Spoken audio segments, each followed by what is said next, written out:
Welcome back to Fal.Con 2022. My name is Dave Vellante, and we're here with my co-host, Dave Nicholson. On the last earnings call, George Kurtz made a really big emphasis on the relationship with managed service providers.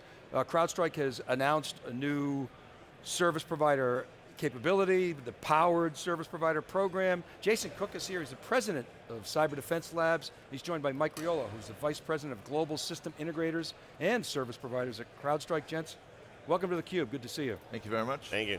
Jason, tell us about Cyber Defense Labs. What do you guys do? Give us the bumper sticker, please. Cyber Defense Labs uses the best technology in the world to put together services that help protect our clients. Simple, like it. What's XDR? I've not heard of that before, sorry. So Mike, we've seen the rise of service providers. I saw a stat, I don't know, 6-7 months ago that 50% of US companies don't even have a SOC. We're talking about mid to large companies. So service providers are crucial. What's the CrowdStrike-Powered Service Provider Program all about? Well, it's an evolution for us. We've been dealing with this market for some time, and the idea is like, how do we expand the opportunity to stop breaches? I mean, that's what it's all about. Like, more routes to market, more partners like Cyber Defense Labs that can really go in and bring our technology, coupled with their services, to power their offerings to their customers, and just help us reach every end user out there to stop breaches. So Jason, how do you guys differentiate? Because I see, as an analyst, I'll look back, I'll read the press releases and I'll see, okay, they just look so similar. So how do you differentiate from the competition? What do you tell customers? So when it comes to our selection of technology, we test it, we work it, we literally put it into real world situations with our clients, and then we differentiate ourselves with expert services. It's a white glove service from us. We embed ourselves right in with our clients. That's why we call them our client partners. And they see us as part of their team, an extension of their team. They don't have the time to play with technology and work out what's best. They don't have the time to select it or even then the expertise to use it effectively in their environment. So that's where the trust comes in with us, and then for us, likewise, with a technology provider such as CrowdStrike, we need to know the technology works and it does what it says. I always ask CISOs, what's your number one challenge? And they'll say, lack of talent. The only time I didn't get that answer was at the MongoDB CISO at Reinforce. I'm like, yeah, it's because you're Mongo, or I guess Reinforce, right. Or AWS doesn't have the same problem, but do you, obviously you see that problem, so you complement that, is that a fair? Yeah, absolutely. Many companies, mid-market enterprises are really struggling to find talent and then retain the talent. So for us, that's all we're about, and then we're there to enable your business to do what your business does, it is just working. And I think more and more so, you're going to see in the industry, clearly CrowdStrike's going in that direction, that it's the service provider that becomes a critical element of that trusted circle. Does that translate into a market segment by size of organization typically, or you mentioned the never-ending quest for talent, which is critical regardless of size. But what does your target market look like? So I think the biggest gap in the market, frankly, is still the mid-market.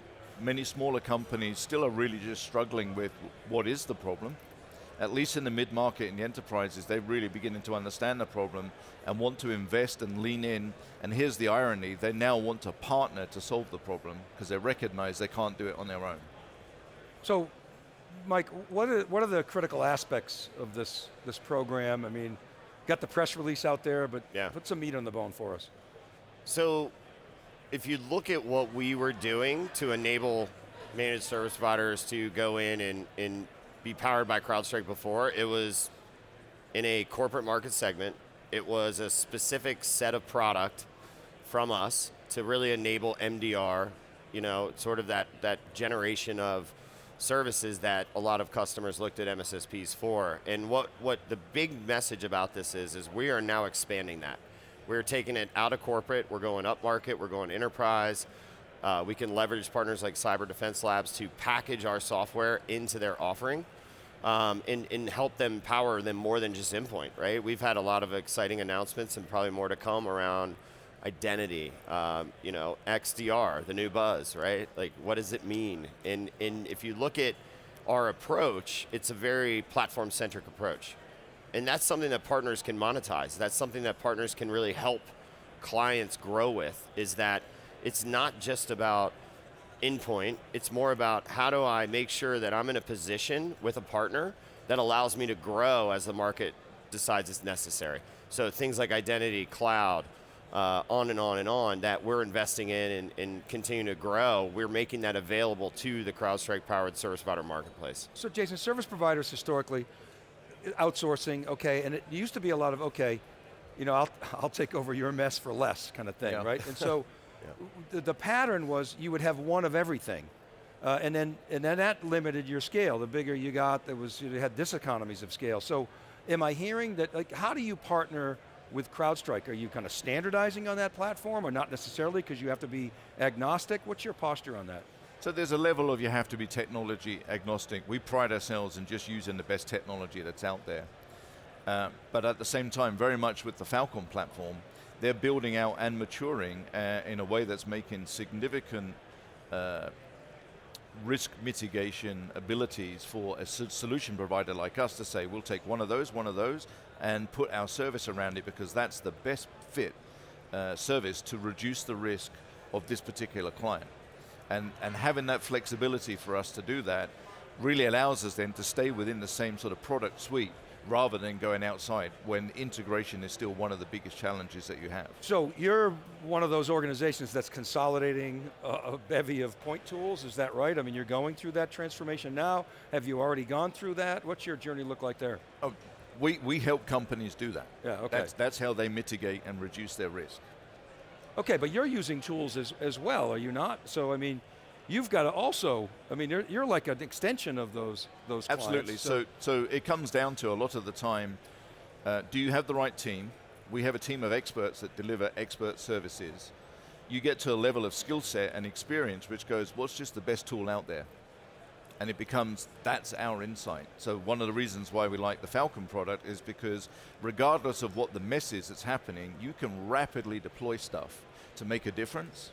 And then you then work out how to fix the mess, which is quite a change from how traditionally things are done, which is let's analyze the problem, let's look at options around it, and by the time you've done that, time has passed, and you can't afford to just allow time to pass these days. So having the right technology allows you to rapidly deploy. Of course, we use what we sell. So we're proud to say that we use a number of the Fal.Con products to protect ourselves and consolidate onto that technology as we then offer that out as a service to our clients. So Mike, I'm thinking about the program in general and specifically how you are implementing this program.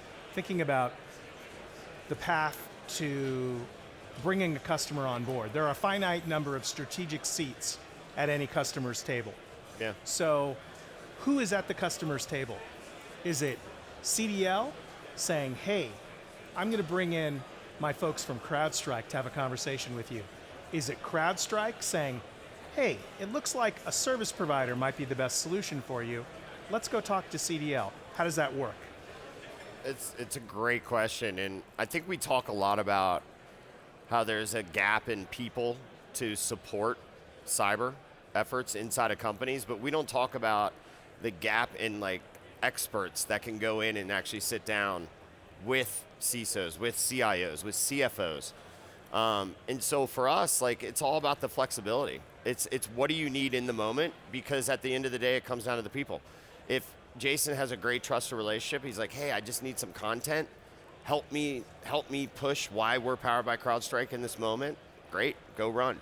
If we have an opportunity where we know that Cyber Defense Labs has a presence, then we go in together, right? Like, that flexibility is there. We've done a lot. When you build a program like this, like, it's easy to tell the market what they need. It's easy to tell everybody, but it's also, you're looking at a cultural shift in how CrowdStrike goes to market, right? Like, this is all about how do we get every possible route to market to stop breaches for customers of all size. I would echo that. There's three ways that's working for our two companies at the moment. Many times, a lot of the relationships that we have are trusted advisor at the owner or board level of these mid-market and enterprise companies. They're looking to us for a number of things. And one of the things that we then say is, hey, for your technology roadmap, hey, we want to bring in, co-present, co-discuss, co-strategize with you what your roadmap is. And so we often bring CrowdStrike into the conversations that Cyber Defense Lab is having at the board level. Then on the other side, CrowdStrike obviously has a significant sales force and trusted advisors. They go in with the product, and then it's apparent that the client wants way more than just the product. They say, this is great, I love it, I've made my decision, but I can't operate it effectively. And so we then get pulled in from that perspective. You get this all the time from product companies, right? It's like, okay, now what? Now how do I do this? And you go, I'll call somebody. So this is going to accelerate your go-to-market. Well, and everybody looks at it like, how does your sales play with their sales, right? Everyone's going after the same thing, and that's important, but you have to look at CrowdStrike as more than sales, right? We have an amazing threat intel group that are helping clients understand the risk factors and what bad people are trying to do to them. We can bring so many experts to the side of a cyber defense labs in that realm. We've been doing this a long time. This is what's interesting to me when I think about your threat hunting, because you guys are experts and you guys are experts. Yeah. But correct me if I'm wrong, but the advantage I see that CrowdStrike has is your cloud platform allows you to have such a huge observation space. You got a ton of data, and you bring that to the relationship as well, and then you benefit from that? It's two-way. It's absolutely two-way. CrowdStrike has a whole bunch of experts and expertise in this space. So does Cyber Defense Labs. Right. We call it, for us, because we're providing a service to multiple clients. Many of them have a global presence. We call it our global threat view. And absolutely, we're exchanging real-time threat telemetry data with our friends at CrowdStrike. Which is impacting the value that we have and the ability to respond extremely quickly when something's happening to one of our clients. So it sounds, go ahead, please. Well, I just add to that if you look at all of our alliances, right? We've got solution providers, tech reliance, everything. The one thing that's really interesting about the CrowdStrike-Powered Service Provider program, it lives in alliances, it's a partnership program, but they're our customer. They have chosen to standardize on our platform, right, to help drive the best results for their customers. And so we treat them like a partner because it's not for internal use. There's unlimited aspect to it. And so as that treating like partnership, we have to enable them with more than just product, right? We want to bring the right experts. We want to bring the right vision of where the market's going, the threats out there, things of that nature. And that's something that we do every day with you guys. So. And it was even expressed earlier with the keynote speech that George gave. Look, there's an ecosystem of very good technologies, very good providers, and there's that sort of frenemy view here. You put the best thing together for the client at the end of the day. And if we all acknowledge, which I think is the maturity of our partnership, that 1 + 1 equals, I always say it, 51 now. If you play it right, then the partner sees, the client sees the value of the partnership, and so they want more of that. So it sounds like we had a wrap, but I wonder if we could close on this. Sure. It sounds like this was happening just organically in the field. Now you've codified it. So my question to each of you is, what's your vision for the future? Where do you guys want to take this thing? What a wrap question right there. I love it. Honestly, like we look at it in look at what does it mean to be a CrowdStrike-powered service provider. It is more than just the platform. It's the program in general, offering them tools to go in and do early assessments. One thing about service providers, they're in there before vendors, right? We're still a vendor at the end of the day. And so they have that relationship. Like, how do we enable them to leverage our platform, leverage our tools, leverage our programs in order to help a client understand, like, what is your risk factor? Could a breach come? Things of that nature. And so it's really building and really enabling a partner like Cyber Defense Labs to take on the full suite of programs, services, platform that we can provide to them as a customer, treated like a partner. And Jason, from your perspective, bring us home if you would.